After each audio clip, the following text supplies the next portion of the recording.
We're sitting in a circle, just like you are in a chair right now. And they told me the reason why you're suffering. Because you're not doing what you're supposed to be doing. Exactly. That's exactly what they said. And one of them sat there and looked at me and said, "You're an artist." I said, "What?" I've been telling Peter that. And For years. then they told me, "You have to live on the streets for 5 years and make up for what you've done to yourself. You have to pay for what you've done." And I said, "Okay, so what am I supposed to do?" They said, "Well, do artwork." So all I had was my clothes in a duffel bag. With your art stuff. And no art stuff. Oh, I showed up down on the beach and here sure, or there? down there, down Okay. south. Yeah. And ooh, that's a small one.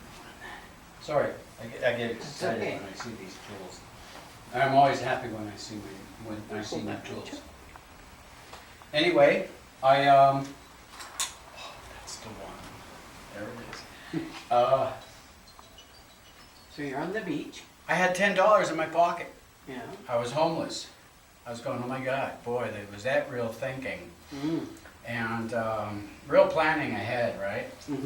And sure enough, I when I got there, I went to a thrifty drugstore, which is like the Walmart here, right? Yeah. But cheaper, way cheaper version. And when I went there, oops, maybe it'll be shorter than I thought. Who knows?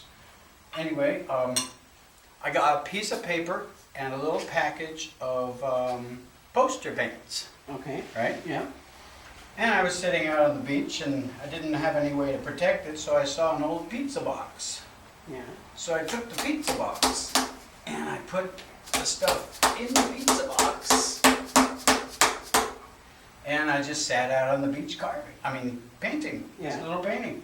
And this woman came up to me and she says, "Are you an artist?" And I said, "I really don't know, but I was told I am." And she says, "Well, let me see what you're doing." And I was kind of bashful, and I said, "Well, okay, I'll let you look at it." And the funny thing, she says, "Why don't you come to lunch with me?" And I went, "Free food? Oh, you betcha, man, I'm coming." And I said, "Well, you know, I don't have any money and everything else." And she says, "Don't worry about it, just come with me." So I went with her. And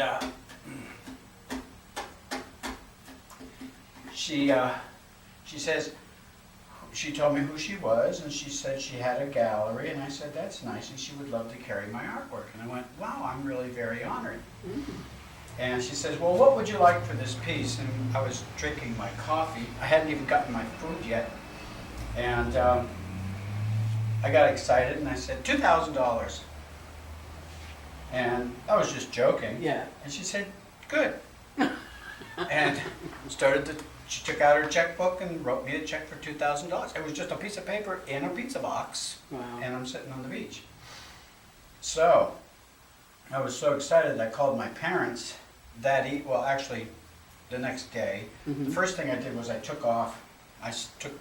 Went straight to Mexico. Oh. Oh yeah. Yeah.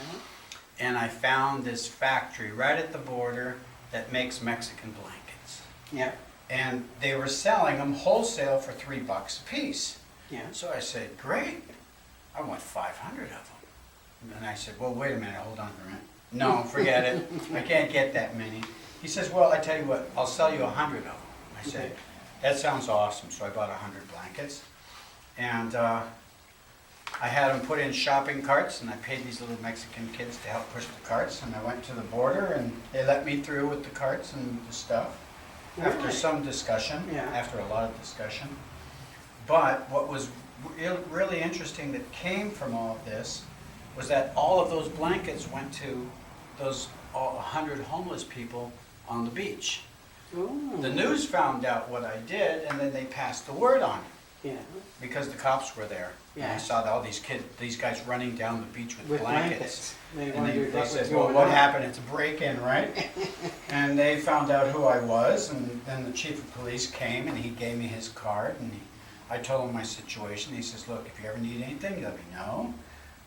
We'll stay real close in touch and everything else. And I said, well, I really appreciate it. And I ran into the woman the next day Mhm. after that, and she says, I want you to sign with my gallery. Now, just prior to that, I called my mom and dad and said, oh, wow, guess what happened?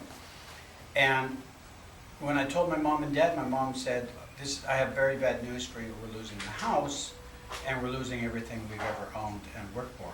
And I said, why? She said, well, your dad hurt his back. We have to pay $10,000 to make sure everything stays up and everything else. And I said, oh, God, this is terrible. And I really got worried. And I thought, oh my God, I could have given him that money and it would have been a little bit better. But I met the woman again, and then she says, well, I tell you what, I want you to sign with my gallery. What would you like? What do you need? $10,000. I said, I really need $10,000. She says, okay. She wrote a check and she gave it to my mom. Took care of their problem just like that. Now, This her was just gallery meant to be. was the entire Walmart size, 7 stories tall. Holy moly. That was her gallery. Wow.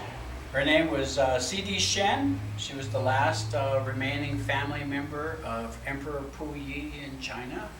And she took that painting and she put it in the Imperial Palace in China. Word got out on the street. Next thing you know, I'm sitting out and having coffee because I'm homeless. I'm sitting out on the beach. Perfect life for a homeless person. I had it made. Well, you wouldn't want to be homeless in Oh, North but I Bay, wasn't. would you? I wasn't homeless. I was actually vacationing. Yeah. Anyway, and I was sitting there, and this guy came up and sat down, and he says, "Oh, I heard about you." And I went, "What do you mean? What did you hear about me? Who are you?" And he was talking to me. He said, "Well, I'm working on a project, and you like helping people, right?" And I said, "Yeah, I love helping people." And he says, "Great. Well, why don't you work on the project with me?" And I said, "Great." He says, "Let me introduce you to this young man." The young man walked over, and I looked at him, and I couldn't talk. It was Tom Cruise. The guy I was talking to was Oliver Stone, and they were doing the movie Born on the 4th of July. Wow. And so the next thing you know, I was doing that, and then I met people from the motion picture studios, and then the museums, and everything just took off. Wow. And I still stayed on the streets for 20 years, actually closer to 30. On the streets or the beach? Well, that to me, that's the streets. Here, And this here is in the not winter- good. No. No, I stayed on the beach. Yeah. That's what I did. It was kind of like the streets, it was a Yeah. long boardwalk, but it was more like a 3-ring circus. Yeah, because it was a human circus, right? What decade was this? Oh, that was 70s? in the 70s, and Yeah. then by the time the 80s came, I went to Vancouver. Somebody told me to go up there, so I went up, and then I was working with the World Expo.